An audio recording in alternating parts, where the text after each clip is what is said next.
Piloter pour réajuster constamment. Beaucoup de projets échouent non pas au lancement, mais en réalité après le lancement. Pourquoi? Parce qu'on va considérer finalement que le changement est terminé dès qu'il est lancé. Alors qu'en réalité, le changement, c'est un processus qui est vivant.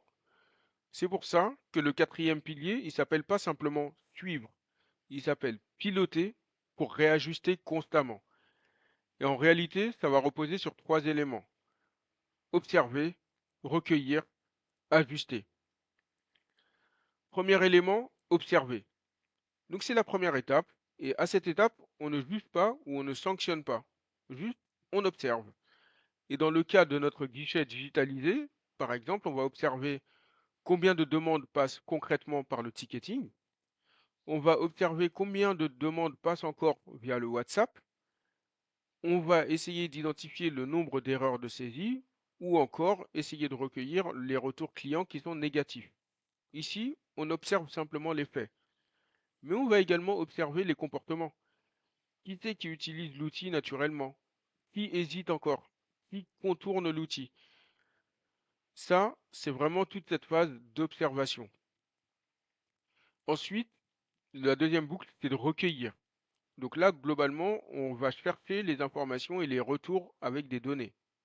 Concrètement, ça peut passer par, si jamais on reste sur notre exemple de guichet digitalisé, on peut organiser des mini-points. Un mini-point d'équipe, par exemple, après 2 semaines.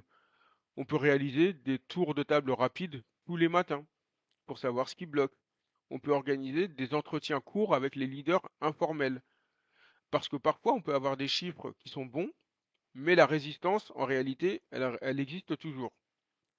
Donc recueillir, ça permet de comprendre les difficultés techniques, les incompréhensions, les frustrations qui sont parfois silencieuses, et aussi, d'un point de vue positif, ça peut permettre de recueillir les propositions d'amélioration.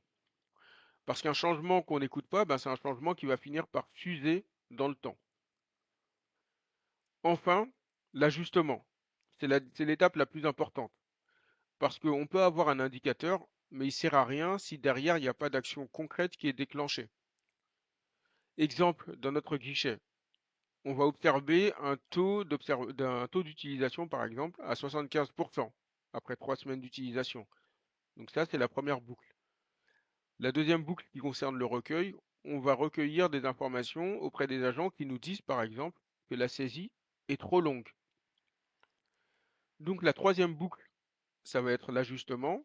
Donc ça va être par exemple de premièrement simplifier le formulaire.